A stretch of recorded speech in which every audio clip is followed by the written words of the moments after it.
ప్రజలు ఎవరు కోరుకుంటలేరు, మీ కుటుంబం కోరుకుంటుంది. మీ దోపిడీ దొంగతనాలలో మీకు అండగా నిలబడ్డ వాళ్ళు కోరుకుంటున్నారు.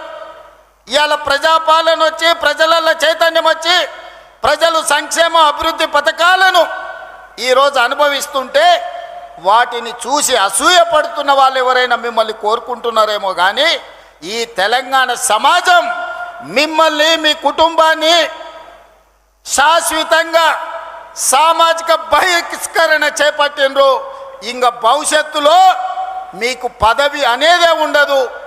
ఏదైనా బీఆర్ఎస్ గురించి మీరు మాట్లాడుకోవాలనుకుంటే మీ గతం గురించి మాట్లాడుకోవాల్సిందే తప్ప మీకు భవిష్యత్తు లేదన్న సంగతి ఈ నల్లగొండ వేదిక మీద వేలాది మందిగా ఈ గ్రౌండ్లోనే కదా ఆ పక్కన గ్రౌండ్లో మా అక్కలు మా సోదరులు ఈ గ్రౌండ్ పిక్కటిల్లేలా నాగార్జున కాలేజ్ గ్రౌండే కాదు అవతలి సైడ్ నుంచి ఆ పక్క రహదారుల మీద వేలాదిగా నిలబడి జేజేలు పలుకుతున్న ఆ ప్రజలు చెప్పుతున్నారు, మిమ్మల్ని ఉప్పు పాతర వేసినాం, మళ్ళా మిమ్మల్ని మొక్క కూడా మొలవనీయమని నల్గొండ జిల్లా ప్రజలు చెప్తున్నారు. నేను నడుచుకుంటూ వస్తున్నప్పుడు కొంతమంది యువకులు వచ్చి, అన్న తులసి వనంలో గంజాయి మొక్కలాగా గా సూర్యాపేటలో ఒకడు జానెడోడు మిగిలిండు, ఆ జానెడును కూడా మళ్ళా మొలవనీయం, మా ఎంకన్న మీద 3 అడుగులు ఎగురుతుండు, మళ్ళసారి చూసుకుంటామని వచ్చి యువకులు సూర్యాపేట వాళ్ళు నాకు చెప్పారు. అందుకే మిత్రులారా ఇవాళ చాలామంది మాట్లాడుతున్నారు, అధికారం కోల్పోయిన అక్కస్తో కడుపు నిండా విషం పెట్టుకొని మూసీలో ఉన్న కాలుష్యానికంటే వీళ్ళ కడుపులో ఉన్న కంపు అంతకంటే ఎక్కువైంది. కాంగ్రెస్ ఏం చేసిందని నన్ను అడుగుతున్నారు. రేవంత్ రెడ్డి 2.5 ఏళ్ళల్లో ఏమి తెచ్చిండు అని అడుగుతున్నారు. నేను ఇవాళ సూటిగా ఈ వేదిక మీద నుంచి మీడియా మిత్రుల సమక్షంలో నేను ఒక్క మాట చెప్పదలుచుకున్నా. ఎప్పుడు అడిగినా ప్రత్యేక శాసనసభ సమావేశాలను మా కౌన్సిల్ని సుఖేందర్ రెడ్డి గారు స్పీకర్ గారి అనుమతి తీసుకొని సమావేశాన్ని ఏర్పాటు చేస్తాం.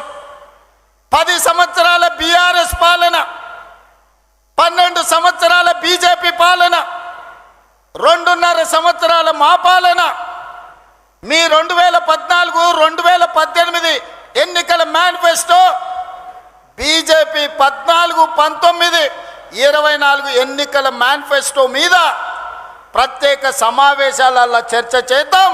మీరు సిద్ధంగా ఉన్నారా? మీరు లెటరు రాయండి స్పీకర్ గారికి, కౌన్సిల్ చైర్మన్ గారికి.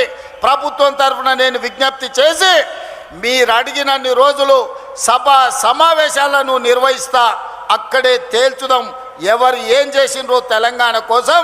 తెలంగాణ రాష్ట్ర ఏర్పాటు నుంచి తెలంగాణ రాష్ట్ర కోసం చేసుకున్న ఆత్మ బలిదానాల వరకు ఏ విషయమైనా ప్రత్యేకంగా చర్చ చేద్దామని నేను ఈ సందర్భంగా సవాలు విసురుతున్నా.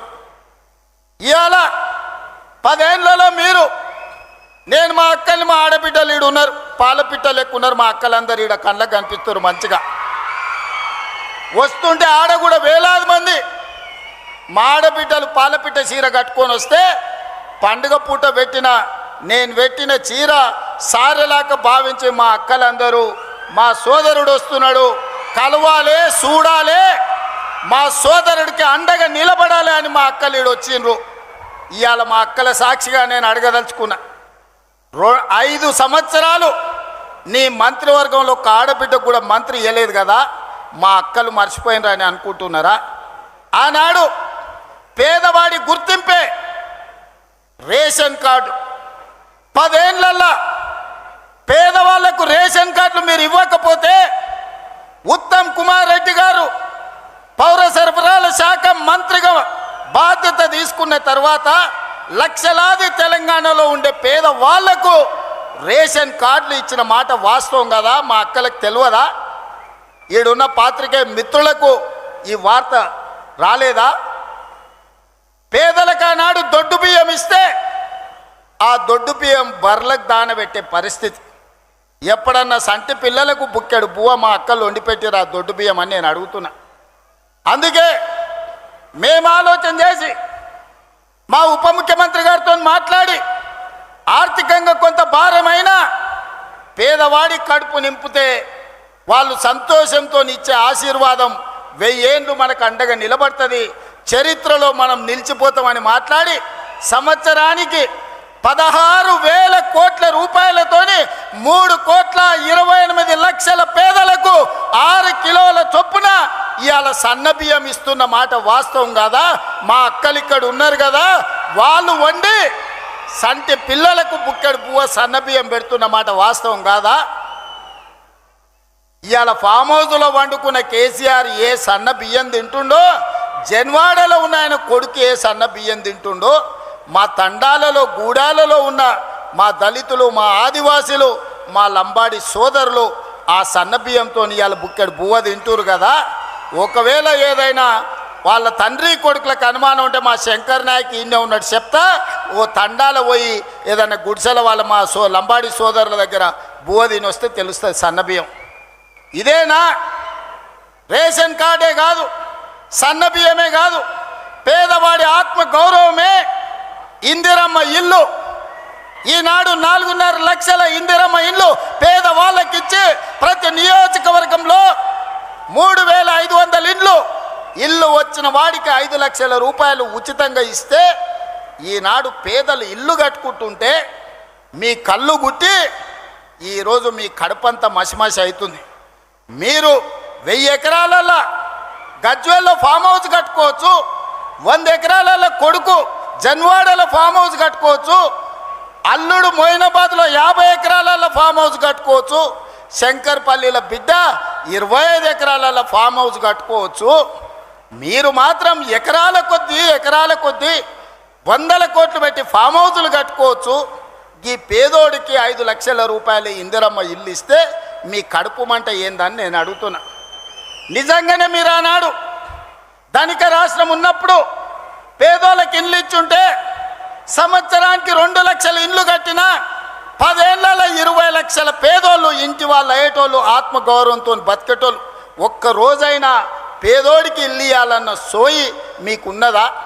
మీ భవంతులు, మీ బంగళాలు, మీ గడీలు, మీ ఫామ్ హౌజుల గురించే మీరు కలలు కన్నారు తప్ప పేదోడి కలల సాకారం ఇందిరమ్మ ఇల్లు ఇవ్వాలని ఎన్నడన్నా తండ్రి కొడుకు అల్లుడికి ఆలోచన వచ్చిందా? ఆ పేదవాడి ఇంట్లో రైతులకు 24 గంటల ఉచిత కరెంట్ ఇస్తే భూమి ఉన్నోళ్ళకే లాభం. మరి భూమి లేని నిరుపేదలు మున్సిపాలిటీలలో, పట్టణాలలో, హైదరాబాదు నగరంలో జీవించే పేదలకు ఏం ప్రయోజనమని పాదయాత్రలో అడిగితే 200 యూనిట్లు ఉచితంగా ఇవ్వాల. పేదోళ్ళ ఇళ్ళల్లో కరెంటు వెలుగుతలేదా? వాళ్ళ కళ్ళల్లో ఆనందం మీకు కనిపిస్తలేదా అని నేను అడుగుతున్నా. వంట వండడానికి 500 రూపాయలకే ఈరోజు సిలిండర్ ఇస్తుంటే మా అక్కలు సంతోషపడతలేరా అని నేను అడుగుతున్నా. అదే కాదు, రైతులకు రైతు రుణమాఫీ, రైతు భరోసా, రైతు పెట్టుబడి సహాయము, ఈరోజు రైతులకు ఇచ్చిన బోనసులు లెక్క కడితే 1,56,000 కోట్లు ఈ 30 నెలల రైతుల కోసం ఖర్చు పెట్టిన ప్రభుత్వం మా ప్రభుత్వం. వ్యవసాయం దండుగా కాదు, వ్యవసాయాన్ని పండుగ చేస్తాం, రైతుల కళ్ళల్లో ఆనందం చూస్తాం. ఇంతకుముందే మిత్రులు ఉత్తమ్ కుమార్ రెడ్డి గారు చెప్పారు, దేశంలోనే తెలంగాణ నెంబరు వరి ధాన్యం పండిస్తే అందులో నల్గొండ మొదటి స్థానంలో ఉందని ఇప్పుడే మా సోదరుడు చెప్పిండు. ఇది మా నిబద్ధత, ఇది మా రికార్డ్. ఈనాడు రైతుల కోసం మేము చెయ్యంది ఏమైనా ఉందా? కేంద్ర ప్రభుత్వం ఎన్నిసార్లు తిప్పినా నేను, తుమ్మల గారు, అదేవిధంగా ఉత్తమ్ గారు పోయి యూరియా తెచ్చి ఈరోజు రైతుల కష్టాలు తీర్చే ప్రయత్నం చేసి, వానలు వచ్చినా ఇక్కడ కార్మికులు వలస బీహార్కు పోయినా, బెంగాల్కు పోయినా వరి కొనుగోలులో నానా తిప్పలు పడి 80 లక్షల మెట్రిక్ టన్నులు ఇవాళ వరి ధాన్యాన్ని సేకరించి దేశంలోనే రికార్డు ఈరోజు సృష్టించినాం. కాళేశ్వరం నుంచి చుక్క నీరు రాకపోయినా ఒక్క సంవత్సరంలో 2,88,000 మెట్రిక్ టన్నుల వరి ధాన్యాన్ని ఉత్పత్తి చేసి దేశంలోనే నెంబర్ 1గా తెలంగాణ రాష్ట్రాన్ని ఇవాళ మేము నిలబెట్టినాం కదా. మరి కాళేశ్వరం కట్టి 1,00,000 కోట్లు ఖర్చు పెడితే 3 ఏళ్లనే కట్టుడు కూలుడు 1,00,000 కోట్లు గోదావరిలో కొట్టుకుపోవుడు అయిపోయింది. అది ఇవాళ కాళేశ్వరం కాదు, కూలేశ్వరం అయిపోయింది. ఆయల్ల గొప్పలు చెప్పుకున్నారు. హరీష్ రావు కాదు ఆయన పేరు, కాళేశ్వరరావు అని ఆనాటి గవర్నర్ మోసం చేసి ఆయన కళ్ళకు గంతలు కట్టి హరీష్ రావు మరి కాళేశ్వరరావు అని పిలిపించుకున్నాడు. మళ్ళీ కూలిపోతే అటు దిక్కు మళ్ళీ చూస్తలేరు. అందుకే మిత్రులారా, ఇవాళ ఇదే కాదు, విద్యాశాఖ గవర్నమెంట్ బడికి గవర్నమెంట్ దవాఖానకు పోవాలంటే ఆనాడు పేదలు భయపడేటోళ్ళు, పిల్లలకు చదువు రాదని, పేదోళ్ళ ప్రాణం సర్కారు దవాఖానకు పోతే నిలబడదని. ఇవాళ అదే పాఠశాలల్లో నర్సరీ, ఎల్కేజీ, యూకేజీ నుంచి 12th క్లాస్ వరకు పాఠశాలల పునరుద్ధరణే కాదు, బ్రేక్ఫాస్ట్, లంచ్, ఈవినింగ్ స్నాక్స్ వరకు పేదవాడి కడుపు నింపాలి, వాళ్ళ కళ్ళల్లో ఆనందం చూడాలి, వాళ్ళు చదువుకొని అంబేద్కర్లా ఈ రాష్ట్రాన్ని దేశాన్ని ఏలాలి. తెలంగాణ గురుకులాల నుంచి వందలాది మంది అంబేద్కర్లను సృష్టించాలి అని ఈనాడు ముక్కవోని ధైర్యంతో మా ప్రభుత్వం చేస్తున్న ప్రయత్నం వాళ్ళకి కనిపిస్తలేదా?